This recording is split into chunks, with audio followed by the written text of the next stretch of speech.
Praise the lord. Good morning. అనుదినము దేవుని కృపావార్త కొరకు ఎదురు చూస్తున్న ప్రియమైన దేవుని బిడ్డలకి నా వందనాలు. ఈ దినము పరిశుద్ధాత్మ దేవుడు మనతో మాట్లాడుతున్న వాగ్దానం ఇదే. యోహాన్ రాసిన మొదటి పత్రిక 5వ అధ్యాయం 4వ వచనం. దేవుని మూలముగా పుట్టిన వారందరూ లోకమును జయించుదురు. లోకమును జయించిన విజయము మన విశ్వాసమే. ఆమేన్. Verse of the day, 1 John chapter 5 verse 4.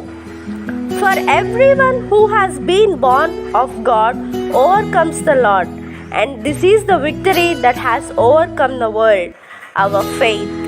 Amen. యెహోవా తన సన్నిధి కాంతిని మనందరి మీద ప్రకాశింపచేయునుగాక. ఈ వాగ్దానం విన్న మీ అందరికీ తన కుడి చేయితో మిమ్మల్ని ఆదరించునుగాక.